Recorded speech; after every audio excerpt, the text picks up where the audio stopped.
To preface what you're about to hear, it is a very raw take on my project so far. I have tried scripting and recording this several times now, and I think what's best for me is to simply dot point some talking points and let my one-sided conversation flow. So here you go. I hope you enjoy. In the beginning, I had a pretty ambitious goal to effectively deeply analyze World of Warcraft and the technical situations and nostalgic build-up that ultimately led to the production and release of classic World of Warcraft, that then itself led to a divide in the World of Warcraft community.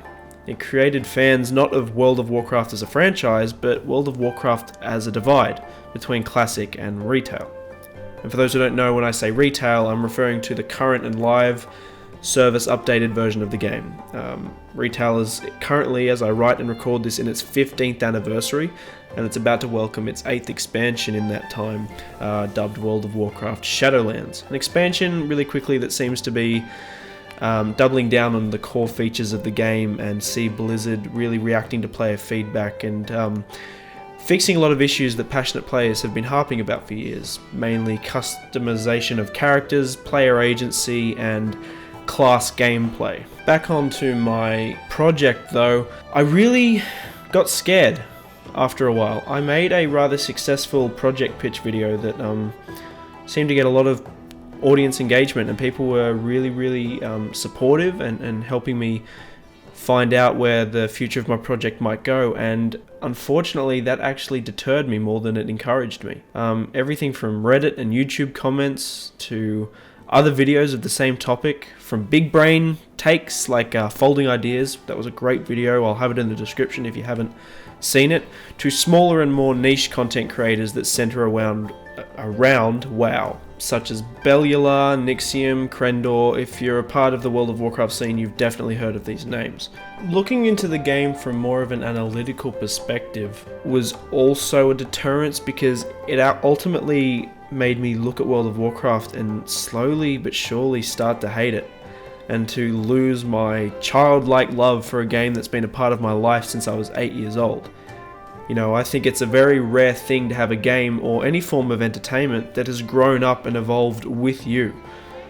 And for me and World of Warcraft, that has been the case. A lot of fan sites and forum posts were really striking to me. It showed that classic WoW, at least from my perspective, created a sense of elitism within the World of Warcraft community. It created this idea that, yay, we convinced Blizzard to create a product, therefore we have true power, therefore we are better than Blizzard and the current players of retail WoW.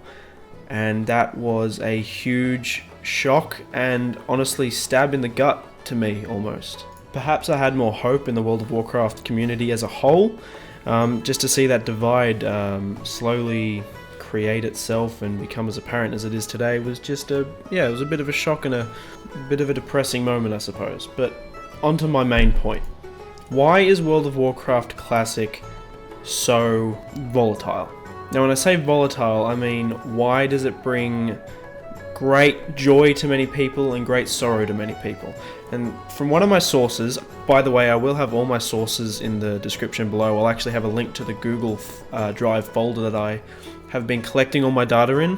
Perhaps you guys can go through it and have a look at my documents and my notes, and provide some insight for any future videos I might make. There's a great quote from the Warcraft Civilization. It's in one of those folders, so please go check it out, and it's on page 8, and it talks about the game and the fact that Classic was a very non-linear game. The greater the non-linearity and the greater the choices in general, the more the game becomes a world.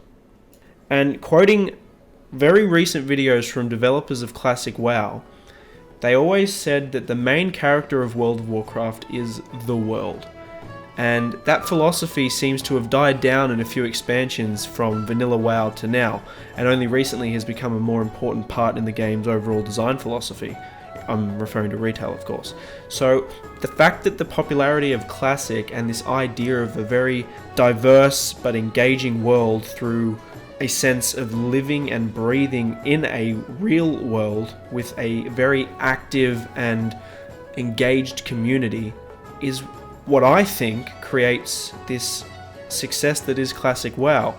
And I think that's why retail WoW is doubling down on this idea of world and community, this sociology of World of Warcraft, this idea that a video game can connect people from all around the world, is what made it so successful back in the day, and which is why Classic is so successful.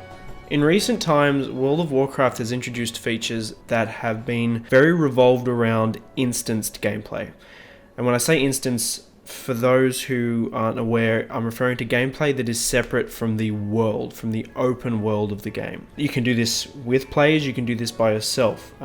It has varied over various expansions, and in Shadowlands we're about to see a more innovative take on that with scalable instanced content. Compare this to Classic, the majority of gameplay was out in the real world. You were doing quests, you were meeting people as you were leveling up. It was very heavily based around the journey, and any instanced gameplay or features you engaged in, you actually had to prepare for outside in the real world and have to go to the location first. Compare that again to retail WoW. You can just teleport to any instance, you can teleport to any dungeon, you can teleport to any location, so that idea of travel, that idea of journey is completely circumvented.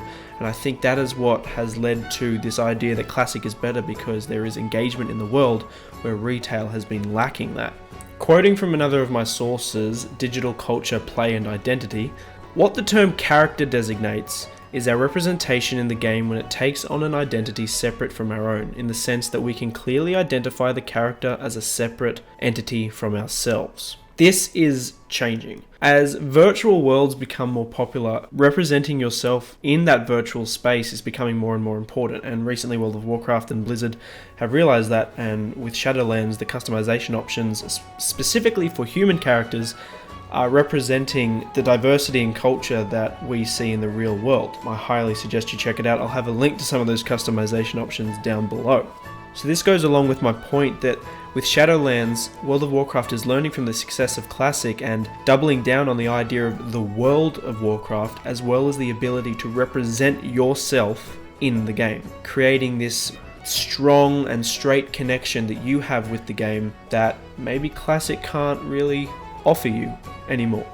When the technology has advanced this far, learning from the past can then go on to bigger and brighter things. So my main argument here is, will this greater representation of yourself in a virtual world that is doubling down on the idea of world, will it be able to triumph over the community and player engagement that Classic has been offering, and the reason that Classic has been so successful as of late?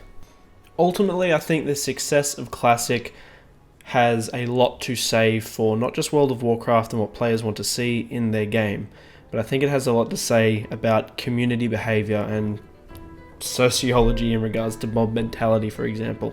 I think there's a lot of online behavior that can be studied to better help companies in the future with community engagement and community feedback and design philosophies that are based around what players want to see. After all, they are the paying customer.